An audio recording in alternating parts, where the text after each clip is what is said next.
we're going to do the men's first. I'm going to end with the women's because that's how I want it to be on the night, so I might as well do it here on the preview. I'm going to go through the names. On your show, you're in charge, my friend, and guess what? Hey, we'll start with the men's. It's our show. Don't do that. Well, your side of the woods, I should say. There we go. We're not live. We don't have all the technical wonder and splendor, and you're not seeing my pretty sexy face and the mayhem hat. But let's start with the supervisor. We'll start with the people that we know are announced for it. And then we'll get into some speculation of some other people. And funny enough, LA Knight was the first one to declare all the way back January 3rd. And we're both looking at the same thing. Yeah. LA Knight, John Cena, CM Punk, Jey Uso, Roman Reigns, Seth Rollins, Drew McIntyre, Rey Mysterio, Sami Zayn, Shinsuke Nakamura, Logan Paul, Penta, Chad Gable, Braun Breaker, and Carmelo Hayes. Don't since Nakamura won have we had a real surprise in 2018. Man, but I'm just saying, look at that list, and Chad Gable really looks like the odd person out. Yeah. I'm not trying to be an asshole, but... Well, you know what? Yeah, there's a couple of names that you're kind of like, every now and again. Mysterio, I don't see him. I like the fact that we got the tease. I don't know whether you guys got it in the States because you guys get commercial breaks when I'm still seeing stuff. Penta announced for the Rumble. We saw that with the video package and all that. Did you see the face-to-face with him and Braun Breaker? No. So you texted me about that. You messaged me, and I went skimming through to double-check because I'm like, I didn't see that anywhere. Let me make sure I didn't miss it. Well, it wasn't anything to write home about. It was just... Braun Breaker in the back being interviewed about Saturday Night's Main Event and basically talking about how he beat an old guy on Saturday Night's Main Event, and look at this Rumble, it's filling up with old guys, and if they want to find out what the future looks like, it's that kind of promo, right? Yeah. And then it's just where they do that WWE like classic slow pan to like where somebody finally notices the person that's standing right in front of them, and Penta just taps him on the belt, and he does the Zero Miedo thing, and I'm like, I bet that's going to look real weird, but I want to see it. Oh, I do too. 100% Penta's knocking Braun Breaker out of the Rumble. Because they're going to have that feud. I could see that going either Chamber or Mania. I mean, either or. I imagine they won't hold on. I could see them doing the whole tit for tat thing of like Penta tosses Breaker out of the Rumble. Breaker costs Penta something at the Chamber. Somehow Penta gets into the Chamber or something like that. Yeah. The other thing is I'm a little bit biased when I'm picking who I want to win here, because for both titles it's like, oh, we've got a challenger for this title, we need to establish the other challenger at Chamber, right? Yeah. So it's like, what victory do I want to see on my TV screen, and what victory do I want to see from my nosebleed seats in the Sky Dome? Because did I mention I'm going to the Elimination Chamber where they put the chamber in the dome? Cross that off your bucket list. But it's fine. It kills me, though, because like you said, it's like, holy crap, this Rumble has a lot to it. There's so many different layers, there's storytelling, and just that little thing of, like you said, Penta, Braun, that little way to set it up, now you have a story for them in the Rumble. That's one of the things I loved about the Rumble, because you had all of these storylines in between, slowly advancing and happening while the overall narrative of who's going to go to WrestleMania's main event is still in the foreground, and it's like you said, with Drew targeting Punk and Roman, and, we've got these certain aspects to look forward to. So, not this year, but there was a part of me at a point that could have seen Logan Paul win the Rumble. We're gonna see it at some point. I feel like he's gonna win it. I feel like he's earmarked for a huge victory coming up. Okay. They brought him back. They made it triumphant. They obviously have a big deal with him, and now he also has an announced boxing match with his brother coming up. I saw that, and I won't be able to watch it because it's on Max, and also because I don't care. But with him and Jake facing off, it's also like, well, what can he do in wrestling without risking that fight getting canceled? So it's got me fair. Yeah. Because you know how insurance companies don't play well with those things. That's true. I'm kind of cheating a little bit as far as surprises go because I've got the NXT roster and the TNA roster in front of me as well. So I'm just going to skim. If you think of somebody you want as a surprise, let me know. I'm just going to skim. My main NXT. one is Joe Hendry. That's been building TNA, for the last year. I need to see the pop of 60,000 strong going fucking insane because they believe. Yeah. That's like when Ty Dillinger, you're like, he's got to be number 10. You know what the test is going to be, right? Because you know his intro has like the call and response, like the say his name and he appears. I believe in Joe Hendry. Yes. When they play the first bit, the say his name and he appears, and that arena screams the response, that's gonna seal the deal. If it's not already sealed, I believe in that's gonna be. People are gonna lose their mind. First of all, he has actual like identifiable music. Yes. I said it the other day when we were on your stream. Obafemi is a good shout to go in there and just chuck a bunch of bodies. You're not wrong at all. Obafemi is a great one to have. I imagine we're gonna see A-Town Down Under as well. Maybe that'll continue their story building into Vengeance Day. Yeah, in the Rumble. I'm gonna tell you something, man. I am more excited for Vengeance Day already than I have been for an NXT show in a while, and they've only announced 3 matches so far. Yeah, I am going to be coming down hard on one element, and I'm not going to say it right now. When we get to that preview, you're going to hear it. It's going to be funny. It's going to be something we're going to be able to laugh at. It's not a serious nitpick, but there's something I'm going to come down pretty hard on there just because we know how I am with NXT. Well, I like the unopened ending too of Trick Williams being this exclamation point on the whole thing. It's like, is it going to be a triple threat? Definitely. Is it going to be a fatal 4-way?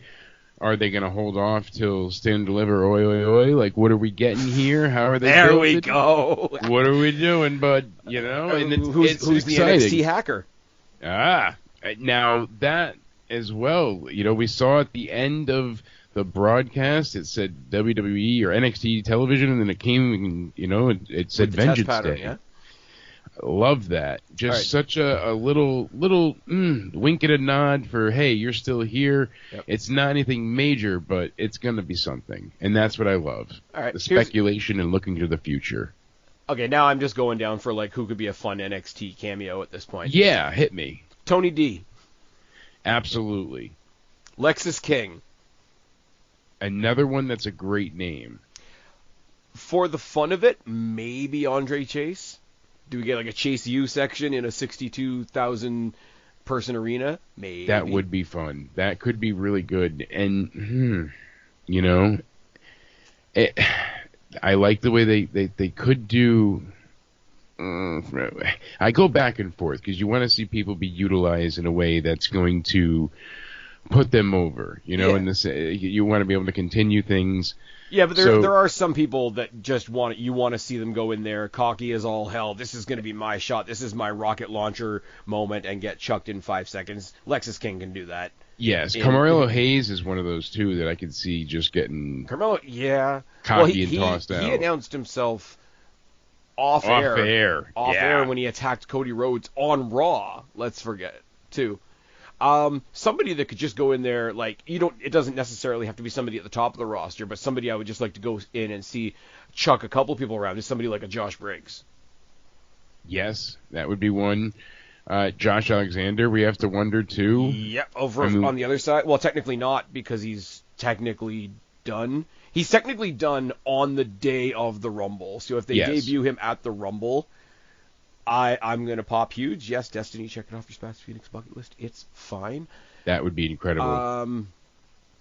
Are there any legends in your wheelhouse that you're hoping to see Not for the men's. I have a double standard when it comes to the Rumbles and as far as nostalgia goes. I mean, if Booker T gets up from commentary and does something, then cool, I'm not going to be against it. If somebody comes in, I don't know, somebody wants to don the Doink makeup and, you know, somebody gets squirted in the face with some water and they get chucked out in like less than a minute. I don't mind that. Where my double standard lies is I am way more accepting of the nostalgia pops in the Women's Rumble, only because most of the women that come for those nostalgia pops didn't get a chance to be in a Rumble when they were there. Yeah. So I have 100% like acceptance of that. So if we're gonna have nostalgia, that's a really good way to frame it too, and I hadn't considered that outlook of it, because you really are, like you said, earmarked and focused for, you know, the women never had that chance. Yeah. Another one that could be interesting, especially with his heel turn now, and maybe if he brings his boys with him, like as like Royal Rumble backup. How's a Wes Lee do in the Rumble? If he makes his entrance with Tyson and Tyreek behind him, just as heavies that are not in the Rumble but are just there to help him win the Rumble, he could even like cut a promo on his way down to the ring. I'm gonna make history. I'm gonna be the first NXT superstar that's gonna win the Rumble, and then maybe like he gets chucked out and his boys last longer than he does. Yeah, he could do something like that. But Wes Lee, I don't quite know what they're doing with him, so I'd like to see him have a really good night and having even a decent, memorable spot in the Rumble can do that. He doesn't, like, Wes Lee coming into the Rumble is cool. He doesn't have to win for that to be a cool moment. And no doubt about it. Now I'm flipping over into the TNA side of things. You already said Joe Hendry. Yes. Another obvious one is Moose. Moose is another good one too. So Moose, I want to see square off with Obafemi though. I was trying to think. People are saying Big E is supposed to be a big possibility. I don't see him making a return. He doesn't look like he's in any type of ring shape to me. He looks very slim compared to what he used to be, because he was such a meat of a man. He's working with Marvel right now. Yeah, he's doing the friendly neighborhood Spider-Man. Apparently, he's doing voice acting for that. Hey, all power to him, by the way. For somebody that had his primary life kind of taken away from him, he's found himself into a lot of different venues. He's done the desk job stuff at WWE. He's got the charity that he does, the Our Heroes Rock thing. He's done a lot of like outreach for WWE, obviously, but now he's doing this voice acting thing for Marvel as well. Marvel's not a bad pot to stick your hand in either. I'm just saying, like, it's not. Now, you actually made me think of something too, because you're saying Marvel. I'm thinking rivalries, and it jumped out to me because I kind of forget all the time. The Hardys. Yeah. That's the next name I was going to say. Those are see, we're on the same page, my friend. Those are gigantic names for both of them, but think about it. Punk's in the ring, and then you get a Jeff Hardy entrance, and they stare each other down, and they have that moment in the ring. That could be a really cool story, right? The other thing is too is right, and it's one of those things. Like, I'm not saying I want them to do an NXT run, right?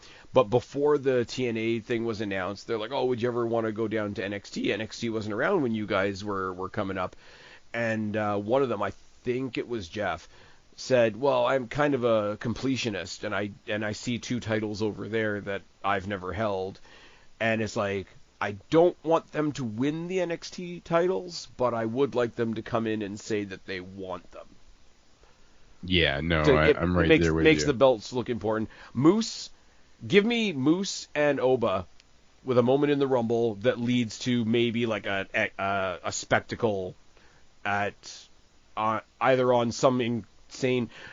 Have those two have a spectacle, NXT champion versus X Division champion, at that building that they're going to be doing that AEW did not too long ago that everybody's upset about now.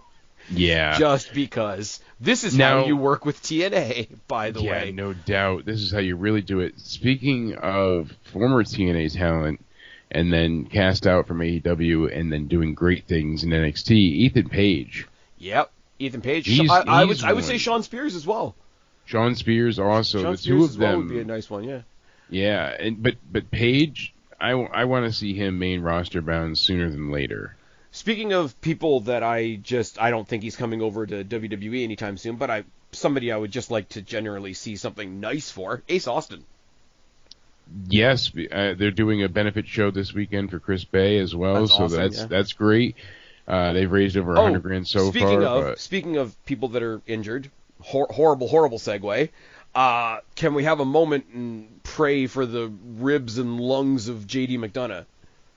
So I've had a collapsed lung, I've had broken ribs, not at the same time. Both are impossible to breathe because you're just in so much discomfort and pain that it's like every breath is agony. Now having those two combined where like it hurts to breathe, to inflate your lungs because of the popped, Yeah. lung that you have, and then also having broken ribs where you can't expand your chest. The fact that he finished the match, I don't how. I do not And know. I mean, And he I know took that backbreaker and all of it. I mean, I know we're dear in the God. era where like Cody came into the Hell in the Cell with his tit hanging off, but like, how's he not dead? I don't want to wish that on anybody. No. But how's he not dead?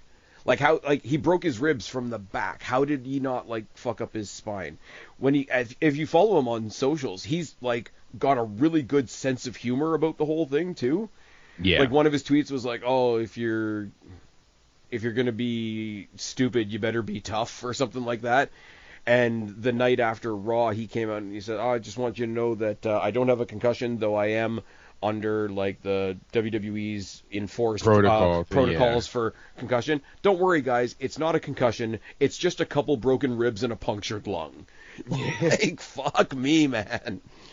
I mean, that punctured lung too. That's the one. With Judgment Day sort of looking like they're on the way out anyway, I hope they can do this in a way. And I'm not saying like Triple H with the Beautiful Day videos or anything like that, but I hope they can bring this back to like, this guy really fucked himself up and he busted his ass to get back here. Do we get a hero's welcome JD solo return when he gets back? Maybe he even goes back to being Jordan Devlin. Yeah. I would really like to see that, because talking with the guys over at the wrestling, or not talking with them, but talking to people in their chat on the live stream the other night, one match in NXT history that goes really, really undermentioned is the ladder match for the undisputed NXT Cruiserweight Championship, Jordan Devlin and Santos Escobar. Ooh, I forgot about that match entirely. Remember Jordan won it at a Worlds Collide event, and then COVID happened and he couldn't come to America, so they had to crown a new Cruiserweight champion, and they did that round-robin tournament where Santos Escobar finally unmasked and he was the champion, and then they stared each other down, and it was the end of it was the end of a COVID episode of NXT where they were just staring each other down. And Shawn Michaels came out from out of nowhere, just pulled a ladder out from under the ring, chucked it between the two of them, and left. And that was the announcement. It's really good, and it's really underrepresented because it happened in a time that nobody wants to think about anymore. But like, get me Jordan Devlin. Like, tell me he's leaving the name JD behind because it stood for Judgment Day. Yeah. Do something stupid like that. It's fine. Let him go back to being Jordan Devlin. Let him go back to being the Irish Ace. And let him come back to a hero's welcome at least for 1 week. Let him get cheered for a week, and if he turns heel the following week, then fine. But like, a lot of people cashed in their chips early on JD McDonough, and a lot of people are really switching their tune after he broke himself on Raw. Yeah. And I'm not laughing because it's funny. I'm laughing because holy fuck. Exactly, like the whiplash, all of it, and I'm grateful he's okay. But in that moment, I'm also glad that he got the recognition that he deserves. So, because that's like, they made a big when the Netflix thing started, they made a big point of like, look at our new fancy desk and it doesn't break and whatever, and that's fine because it means you're not going to do table spots every 5 minutes, but it means when somebody hits it incidentally, they're going to be fucked. Yeah. Exactly. Anyways, I just wanted to like bust in with a little moment there, like, let's give JD his flowers a little bit. But I'm glad you did, because like you said, he certainly deserves it, and I hope when he's able to come back, we see him get, really what he deserves. All right, I'm just going down the TNA list now for other people that I think would be Well, fun. I was going to say, here's one we haven't brought up. AJ Styles. Should be cleared by then, apparently. So that's a name that could be returning. I mean, AJ's a big one. I mean, he hasn't been on television since, October, I think? When he took on Carmelo Hayes? When he took on Carmelo Hayes, yeah. Yeah, I think that was the last time. Do we see Dolph, Nick Namath, I would like We got to see what he's going to say this Thursday on TNA. Yep. First time he'll be speaking. He'll be opening the show. A lot of people have made the joke, and I mean, he hasn't done anything to stop the rumors himself, but people have mentioned top dollar AJ Francis. My thing is, if we get him, Casey Navarro, his tag team partner, also the Destiny New Era champion, I would love to see Casey Navarro in the Rumble. But right next to him is the next guy that I wanted to say, and it's kind of not the biggest name in the world, but just a guy that I like and would like to see get a huge pop for it. Eddie Edwards. Yeah, he's one. Certainly, he's one that really could, benefit from that. What about Matt Cardona? So we saw him in Ring of Honor. We saw him in AEW briefly. Then he had the title match against Joe Hendry, and people were like stoked for that. He's got a lot of name value now. Here's the thing. Him working with TNA, like everybody else, we said it the other week, everybody that's leaving TNA we think is coming to WWE. This is one of those cases where him going back to TNA makes me more convinced that I'm going to see him on my WWE TV screen. I feel like the deal. I don't think he'll sign. Yeah. I don't think he'll sign with WWE. No. I think he'll stick with TNA, who will let him go to other places, and one of those places will happen to be WWE because of the deal. Yeah, this new partnership, it's not new, but the newly announced official, NXT and A. I feel like the tester was the last, like since 2022, they've been feeling it out, and now they're seeing TNA be able to have their own live shows. Their numbers are up, their tickets are up. Like they have a dual beneficial thing now because it's another avenue for them to get talent without having to build their own stars. Oh, for sure. And it means that if they do a story with somebody and they're done with them, there's no, oh my God, I'm quitting. Oh my God, we're firing you. Like you just move on. Exactly. It's almost like you move on to the next territory. Okay, speaking of the territory, speaking of old school, let's just get some big beefy monsters in there. Let's get Hammerstone and Jake Something in there. That would be fun. Hammerstone, Jake Something, Moose, Obafemi, Ivar. Let's get Ivar in there. Let's get Drew McIntyre. It could be the beefy Rumble. Could be. We already talked about Josh Alexander. Judas Icarus, just because I'm a fan. I'd love to see him in there. A lot of people are saying Jonathan Gresham. One of the things I saw online was Chris Masters. Say something nice about Jonathan Gresham because he's a good wrestler, but I don't care. Yay, Jordan Grace? Yeah, you get pegged by Jordan Grace, so that gets you into the Rumble. We'll get you a stepladder to get into the ring. Yeah. Okay. As far as who's hitting their stride right now in TNA, yes, strong representation for TNA, Mike Santana. Yes, I mean, the new standard. You know who else we hadn't even considered, and we talked about it the other day briefly, was Omos, because he's done with Pro Wrestling Noah. He had to go ahead and relinquish their tag titles that he was holding over there. So I think he's going to come back in the Rumble. I've never been a big Omos fan. I think you're right, but I don't want to. No, I'm going to go farther than that. I don't want to sound like a dickhead. That's my Spaz. I don't have any dislike for the guy. But if Omos comes out, my immediate thought is going to be somebody else could have had that spot. Or if he's going to come out there, then at least make it like a real big spectacle of an elimination. If it's not a huge payoff moment and they have him come back just to have him come back. Because if say we get Moose, like we were talking about, right? If we get Omos squaring up to Moose, all I'm going to think is you could have done that with Obafemi. Yeah. Exactly. And PWI Insider is saying that AJ Styles should be cleared in time for the Rumble. So fantastic. He's on the schedule for the Indianapolis event. So looks like the GOAT's returning, baby. Nice. I'm trying to look through the roster and see, like, it's a 62,000 people strong house that AJ Styles built. Yeah. So what about Heath Slater? People have said that would be a good one to bring back since... for like the Rumble moments for that the people comedy like to thing? get into. Yeah. To have like the Santino spot. You know what? Honestly, Santino wouldn't be bad either. I'm not trying to flood the Rumble with TNA people, but there's possibilities out there. Heath, Santino, somebody like that. Somebody, like I say, somebody coming out as Doink or whatever. Yeah. Austin Theory will probably get chucked around by a couple of big guys and have the big gulp moment. I haven't seen. I mean, I know they just moved him to SmackDown. They don't have The Miz listed here, and The Miz is one of those guys that's kind of always there. Yeah. So what are they doing with The Miz? Does Miz have a square off with Karrion Kross, who's also not listed? Do we see any member of the Wyatt Six? Oh, we have to. And if we're gonna get a match, or we're gonna get moments with all the big guys, just get Eric Rowan in there. Yeah. Eric Rowan mixing it up with like Moose and Omos and Oba and all those people. There's so much, like, they give us so much, we speculate to so much more, and then there's more on top of that neither one of us is thinking about. And there's going to be a surprise in there, I'm sure.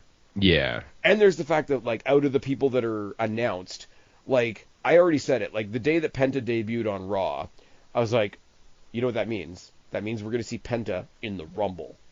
It means we could see Penta in the Chamber.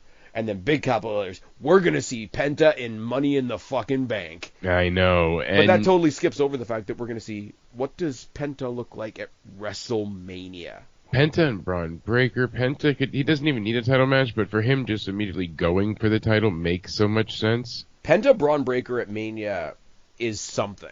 Yes, absolutely. It's one of those, I said it before, and granted, one of the famous times I said this was when we got Ryback and Bray Wyatt. I'm like, oh, that'll be weird. I want to see what that looks like, and I was incredibly wrong. But Penta Braun Breaker feels like it's something.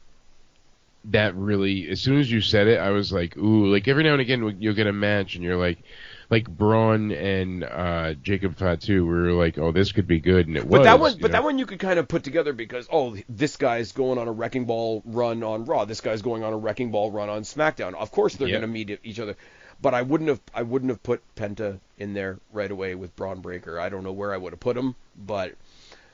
And no, we're not sticking him in the LWO for all the assholes on Twitter. All right, so we've had all the fun. We've done all the speculation. We've done all the fantasy booking. Pick a name. CM Punk. After Monday. You bastard. I mean, I know how do you not go with it? I mean, I can see them not, and that's kind of the story, but the way they wrapped a bow around it on Monday, and I mean, it seemed like if anyone was going to face Gunther, it wasn't going to be Punk. It would be Cena. It would be, like there's other matches on the horizon. But, and I hope it's not Goldberg. People were saying Goldberg might be in the Rumble or Goldberg might be, obviously returning. I've never been a big Goldberg fan. Oh, my God. Give me the moment, sure. Oh, my God. I just had a thought because I'm an asshole. Ooh, get me, baby. Okay, so we've got the tag match out of the way. We've got the title match out of the way. Men's Rumble's first, because Women's Rumble is closing the show, because Spaz booked it that way, apparently. Entrant number 1, heel Kofi Kingston, comes out. No music. 62,000 booing him out of the building. Oh my God, I can't wait. I want somebody to come down here and destroy him. Entrant number 2. Brock Lesnar. We said it earlier, and have they turned so heel that Brock Lesnar coming down and killing Kofi Kingston as he should again, as he should have, as he did, as he should again, then now forever, are we to the point where that would get a pop? Yeah, I really think people would go nuts because it's been well over a year. The Vince McMahon vitriol has really toned itself down. People are not as we've exterminated the ghost of Vince finally. Yeah, it unless doesn't you've feel got like AEW in your thumbnail.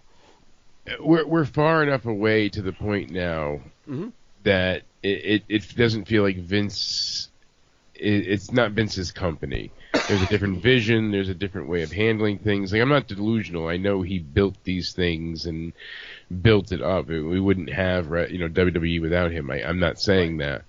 But even if you're not an NXT guy, even if you're just a fan of the jobbers, like you're seeing the change that's happening. So in the middle of this wrestling renaissance, it's like, fuck yeah, let's see what's going on and let's see how we can go ahead and manage it.